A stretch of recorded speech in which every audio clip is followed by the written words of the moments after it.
இந்தியாவுக்கும் பாகிஸ்தானுக்கும் ஒரு முக்கியமான நதினா அது சிந்து நதி தான்.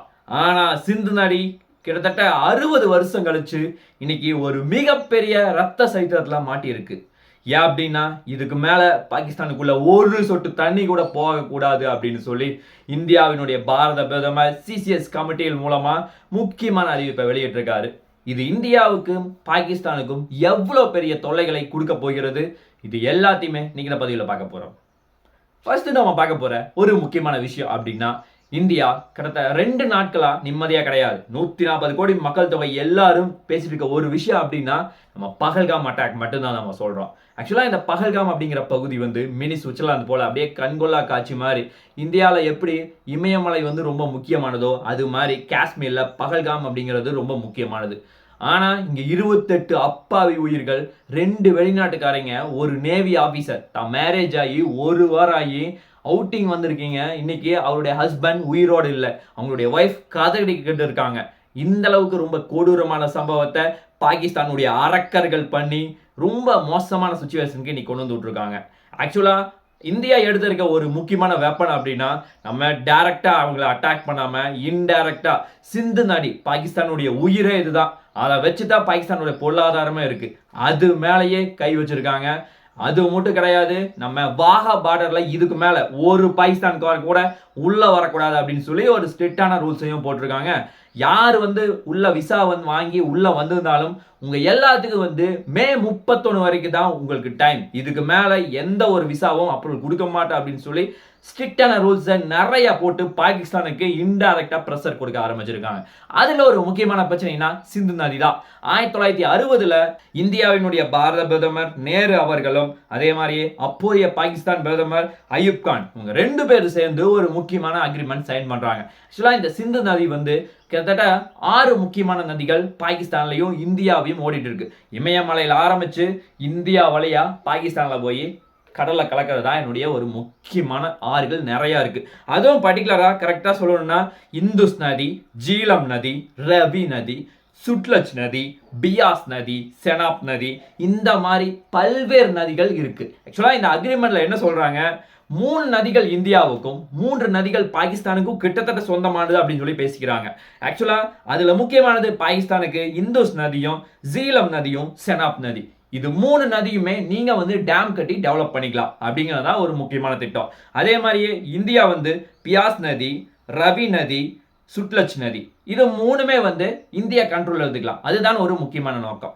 ஆனா இந்த செனாப் நதி, இந்த சிந்து நதி, இது எல்லாமே பாகிஸ்தானுடைய கண்ட்ரோல் இருந்தாலும் இந்தியா எடுத்திருக்கப்ப என்ன பிளான்னா 80% மட்டும்தான் சிந்து நதி பாகிஸ்தானோட கண்ட்ரோல் இருந்துச்சு, 20% இந்தியாவினுடைய கண்ட்ரோல் இருந்துச்சு.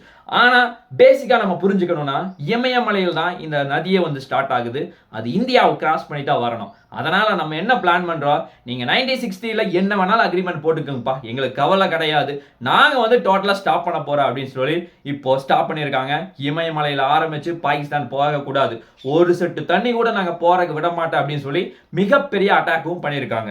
ஆக்சுவலா நம்ம இன்னும் சுருக்கமா சொல்ல போனா இந்த 6 நதிகள் இருந்தாலும் எல்லா பக்கம் டேம் கட்டிட்டு இருக்காங்க.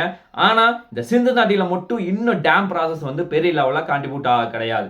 ஆக்சுவலா இன்னும் சுருக்கமா சொல்ல போனா சட்லஜ் நதி அங்க மிகப்பெரிய பக்ரா டேம் அப்படிங்கிற ஒரு முக்கியமான டேம் இருக்கு. பியாஸ் நதியில பாங் அப்படின்னு சொல்லப்படக்கூடிய ஒரு முக்கியமான டேம் கட்டி வச்சிருக்காங்க. அதே மாதிரி பியாஸ் நதிக்கு ஆப்போசிட்ல இன்னொரு முக்கியமான டேம் கட்டிக்கிறாங்க, பந்தோ அப்படின்னு சொல்லப்படக்கூடிய அந்த டேமையும் கட்டி வச்சிருக்காங்க. அதே மாதிரியே ரவி நதியில இந்தியா ரஞ்சித் சாகர் டேம் அப்படிங்கிற ஒரு முக்கியமான டேமை கட்டி வச்சிருக்கு. ஆக்சுவலா இது எதற்காகனா மெயினா பஞ்சாப், ஜம்மு காஷ்மீர் இந்த 2 முக்கியமான ஸ்டேட் ஃபுல்லா தண்ணி போகணும். அது மட்டும் கிடையாது, இது 2 சமதள பகுதி, அதனால ஜம்மு காஷ்மீர்ல இருந்து எளிதா பஞ்சாப் கொண்டு வர முடியும், அங்க இருக்க வாழ்வாதாரத்தை காப்பாற்ற முடியும் அப்படின்னு சொல்லி இந்தியா நினைச்சு இந்த முக்கியமான டேமை கட்டினாங்க. அது மட்டும் கிடையாது, இந்த செனாப் நதி இப்போ கன்ஸ்ட்ரக்ஷன்ல இருக்கு. ஆக்சுவலா இது பஞ்சாபினுடைய முக்கியமான நீர்த்தேக்கங்கள் இது ரொம்ப முக்கிய பங்கு வகிக்குது அப்படிங்கிறது நமக்கு தெளிவா தெரியுது. இந்த ரவி நதி பாகிஸ்தானுடைய தண்ணீர் பற்றாக்குறையவே டோட்டலா குறைக்கக்கூடிய பவர் இதுல இருக்கு. ஆக்சுவலா இத்தனை இருக்கு, இந்த 6 நதிகள் இருந்தாலும் இதுல சிந்து நதியை வச்சு தான் இந்த பேலன்ஸ் இருக்க 5 நதியுமே ஓடிட்டு இருக்கு. இந்தியா வச்சது கை எங்க தெரியுமா, அடிமதியிலேயே கை வச்சிருக்காங்க. ஆக்சுவலா இந்த சிந்து நதி பாகிஸ்தானுக்கு எந்த மாதிரி பிரச்சனை கொடுக்க போகுதுன்னா, ஃபர்ஸ்ட் பிரச்சனை பாகிஸ்தானுக்கு மிகப்பெரிய உணவு பற்றாக்குறை வரப்போகுது. நமக்கு தெரியும் ஆல்ரெடி வந்து பாகிஸ்தான் வந்து ஆல்ரெடி நிறைய பஞ்சத்துல இருக்காங்க, நிறைய பொருளாதார நெருக்கடியில் இருக்காங்கிறது நமக்கு தெரியும். ஆக்சுவலா இங்க உணவு பஞ்சம் எப்படி வரப்போகுதா, இந்தியா வந்து தண்ணியை நிறுத்திட்டாங்கன்னா அவங்களுடைய விவசாயம் டோட்டலா பாதிக்கப்பட போகுது. ஆக்சுவலா என்னதான் வந்து பாகிஸ்தான் வந்து மிகப்பெரிய தப்பு பண்ணியிருந்தாலுமே அங்க இருக்க மக்கள் வந்து நிறைய பேர் வந்து எதுவுமே தப்பு பண்ணாமையும் உள்ள இருக்காங்க. பாகிஸ்தான்ல எந்த மாதிரி பிரச்சனை வந்து மெயினா கொடுக்க போகுதுன்னா, அவங்களுக்கு விவசாயம் அப்படிங்கிறது சரியான அடி வாங்க போகுது. இது வந்து மழை காலமா இருந்தா எளிதா வந்து தப்பிச்சுக்க முடியும். ஆனா இப்ப ஏப்ரல் சமயத்துல இருக்க வெயில் காலமே இப்பதான் ஸ்டார்ட் ஆயிருக்கு. இன்னும் மழை வரக்கு 2 to 3 மாசமாவது அட்லீஸ்ட் ஆகும். ஆல்ரெடி வந்து விவசாயம் வந்து இந்த தண்ணி வருது, ஆத்துல தண்ணி போகுது, அதை வச்சுதான் அவங்க பெரிய திட்டத்தை தீட்டி மகசூல் பண்ணியிருப்பாங்க. அவங்களால எடுக்கவும் முடியாது. பாதி சுச்சுவேஷன் இருந்துச்சுன்னா எல்லாமே வெயில கருகி சாகத்தான் போகுது. அதுவும் முக்கியமான உணவுப் பொருள்லாம் எதுனா பருத்தி, அரிசி, கோதுமை. இது மூன்றுமே முக்கியமான உணவுப் பொருள். அதனால பாகிஸ்தானுக்கு இது ஒரு சரியான சமிட்டி அடியா இந்தியா வந்து கொடுத்திருக்கு அப்படிங்கிறது தான் நமக்கு தெளிவா தெரியுது. அது மட்டும் கிடையாது. ஆக்சுவலா பாகிஸ்தான் வந்து இன்னொரு முக்கியமான சிக்கலையும் சிக்கியிருக்காங்க. ஆக்சுவலா நீங்க சாப்பாடு இல்லாம கூட 2 to 3 நாள் வந்து இருக்க முடியும். ஆனா தண்ணி இல்லாம ஒரு நாள் கூட இருக்க முடியாது. இந்த நதினால பாகிஸ்தானுக்கு தண்ணீர் பஞ்சம் அப்படிங்கிறது ரொம்ப அதிகமா வரப்போகுது. இது வந்து பாகிஸ்தானுடைய மக்கள், பாகிஸ்தானுடைய அரசாங்கத்தால் மிகப்பெரிய அல்லல் படுவாங்க அப்படிங்கிறது நமக்கு தெளிவா தெரியுது. இது மட்டும் கிடையாது. பாகிஸ்தானுடைய ஏற்றுமதி உற்பத்தி அப்படிங்கிறது டோட்டலா வந்து படுக்க போகுது. ஏன்னா முக்கியமான உணவுப் பொருட்கள் எல்லாத்தையும் அமெரிக்கா, சைனா இந்த மாதிரி பல பகுதிகளுக்கு எக்ஸ்போர்ட் பண்ணிட்டு இருந்தாங்க. ஆனா அவங்களுடைய உணவுப் பொருள் எல்லாமே இந்த நதினால சாக போற காரணத்தினால அவங்களுக்கு ஏற்றுமதி உற்பத்தி அப்படிங்கிறது மிகப்பெரிய அடி வாங்க போகுது. அது மட்டும் கிடையாது. பாகிஸ்தான்ல இன்னொரு முக்கியமான பிரச்சனை. ஆல்ரெடி நமக்கு தெரியும் பொருளாதார நெருக்கடி எந்த அளவுக்கு இருக்கு அப்படின்னு தெரியும். அதனால சைனாட்ட கெஞ்சி கூத்தாடி அந்த வெப்பன்ஸை இந்த வெப்பன்ஸை வாங்கி அவங்க வந்து அவங்களிடம் இருந்து எல்லா பற்றாக்குறையும் சமாளிச்சுட்டு இருக்காங்க. ஆனா இதுக்கு மேல அவங்களால எதுவும் பண்ண முடியாது. ஏன் அப்படின்னா ஆல்ரெடி பொருளாதார நெருக்கடியில் இருக்கு. இப்ப தண்ணி வேற ஸ்டாப் பண்ணாங்கன்னா அவங்களுடைய மிகப்பெரிய பொருளாதாரம் எல்லாமே, அவங்களுடைய தொழில் எல்லாமே ஸ்டாப் ஆக போகுது.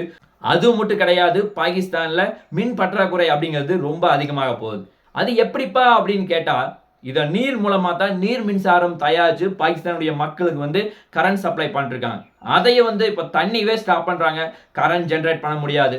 அதனால ரொம்ப ஒரு மிகப்பெரிய சிக்கலுக்கு உள்ளாயிருக்காங்க.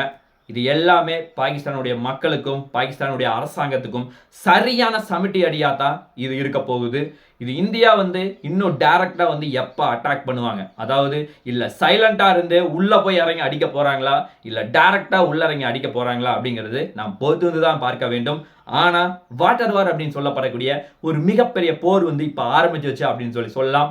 அது மட்டும் கிடையாது. ஆல்ரெடி வந்து 28 பேரை வந்து சுட்டு கொள்ள ஒரு முக்கியமான ஜுனைத் அப்படின்னு சொல்லப்படக்கூடிய அந்த தீவிரவாதியை பிடிச்சிருக்காங்க, பிடிச்சி சுட்டிருக்காங்க. ஆக்சுவலா அவர் மொபைல்ல சீஸ் பண்ணும்போது 4 முக்கியமான தீவிரவாதி வந்து இந்தியாவினுடைய ஆர்மி ட்ரெஸ் போட்டிருந்து இல்லீகலா தான் உள்ள வந்திருக்காங்க அப்படிங்கிறது நமக்கு தெளிவா தெரியுது.